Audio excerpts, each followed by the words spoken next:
Assalamualaikum warahmatullahi wabarakatuh. Perkenalkan, saya Milkatun Ima dari HPC 4 NIM 81. Di sini saya akan menjelaskan poin-poin mengenai Undang-Undang Dasar.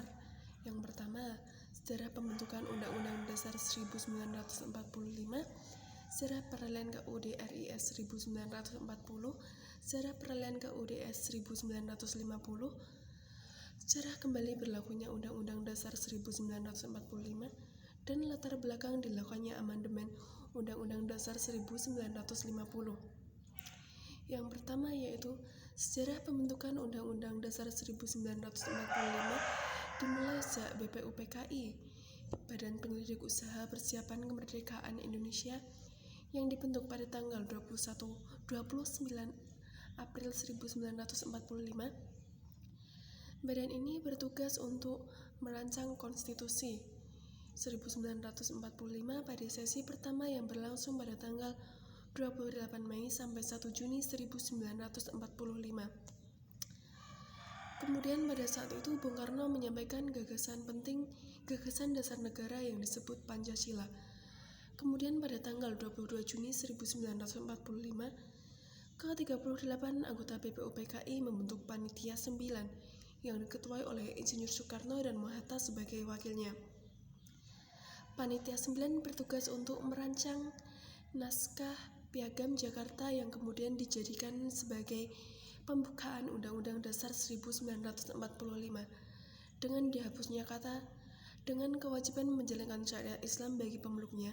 Kemudian naskah Piagam Jakarta tersebut dijadikan pembukaan Undang-Undang Dasar 1945 dan dirumuskan pada tanggal 18 Agustus 1945 oleh PPKI. Pengesahan undang-undang ditetapkan oleh KNIP, Komite Nasional Indonesia Pusat, pada sidang pertama yaitu 29 Agustus 1945. Kemudian pada sidang kedua, naskah rancangan Undang-Undang Dasar 1945 barulah dibuat, yaitu pada sidang keduanya tanggal 10 sampai 17 Juli 1945 dan tanggal 18 Agustus 1945 PPKI mengesahkan Undang-Undang Dasar 1945 menjadi UUD RI. Selanjutnya poin yang kedua yaitu sejarah peralihan ke UUDS menjadi RIS 1949. Sebagai rasa ungkapan ketidakpuasan bangsa Belanda atas kemerdekaan RI, terjadilah kontak senjata atau agresi Belanda pada tahun 1947 dan 1948 dengan keinginan Belanda untuk memecah belah NKRI menjadi negara federal agar dengan mudah dikuasai kembali oleh Belanda. Akhirnya disepakati untuk Konferensi Meja Bundar atau KMB di Den Haag, Belanda, dan menghasilkan 3 persetujuan. Yang pertama, mendirikan negara RIS, penyerahan kedaulatan kepada RIS, dan didirikan uni antara RIS dengan Kerajaan Belanda. Kemudian pada tahun 1949, berubahlah konstitusi Indonesia yaitu Undang-Undang Dasar 1945 menjadi UUD RIS.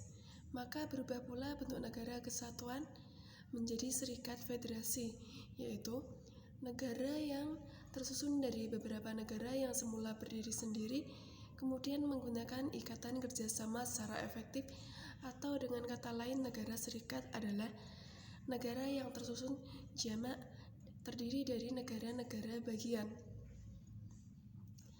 Kekuasaan kedaulatan RIS dilakukan oleh pemerintah bersama-sama dengan DPR dan Senat.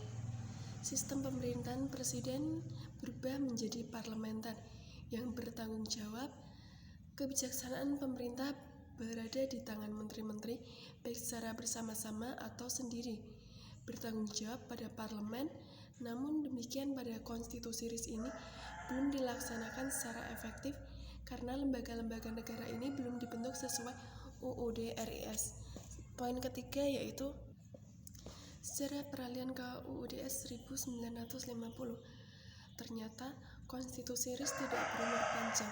Hal ini disebabkan karena konstitusi tidak berakar dari kehendak rakyat. dan juga bukan kehendak politik rakyat Indonesia, melainkan rekayasa dari pihak Belanda atau PBB, sehingga menimbulkan tuntutan untuk kembali ke NKRI. Satu persatu negara bagian menghubungkan diri menjadi RI. Kemudian disepakati kembali untuk menjadi NKRI dengan menggunakan UUD sementara 1950.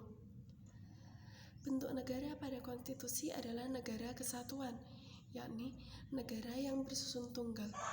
Ketentuan negara kesatuan ditegaskan dalam pasal 1 ayat 1 UUD 1950 yang menyatakan RI merdeka dan berdaulat, adalah negara hukum yang demokrasi dan berbentuk kesatuan. Sistem pemerintahan adalah sistem parlementer, karena tugas-tugas dan eksekutif dipertanggungjawabkan oleh menteri-menteri baik secara bersama-sama atau sendiri kepada DPR. Kepala negara sebagai puncuk pimpinan negara dianggap tidak pernah melakukan kesalahan. Kemudian apabila DPR dianggap melakukan kesalahan, maka Presiden berhak membubarkan DPR. Selanjutnya, poin yang keempat. Poin 4 yaitu sejarah kembali berlakunya UUD 1945.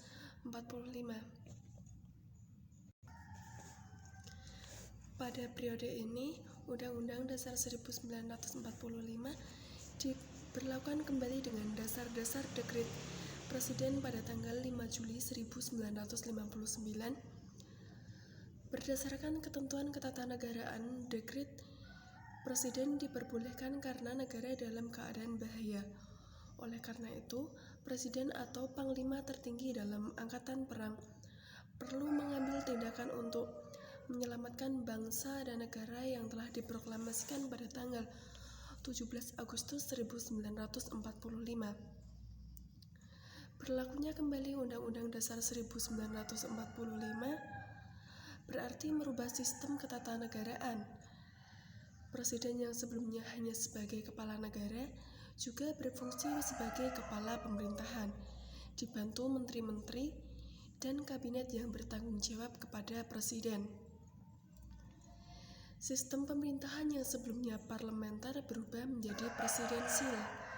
Dalam praktek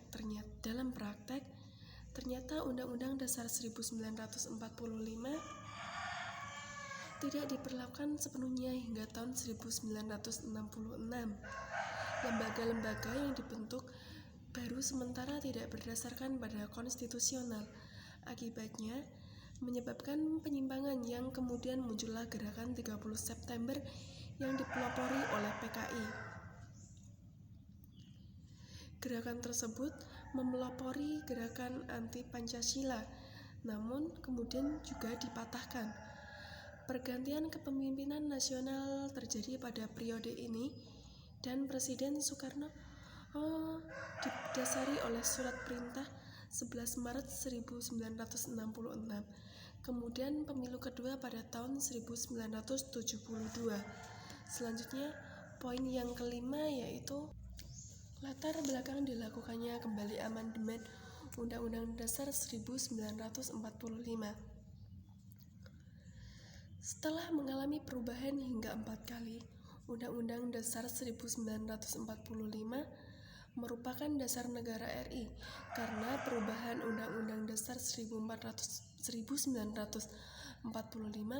dilakukan dengan hati-hati dan tidak tergesa-gesa, serta menggunakan waktu yang cukup. Pada awalnya, gagasan untuk melaksanakan perubahan Undang-Undang Dasar 1945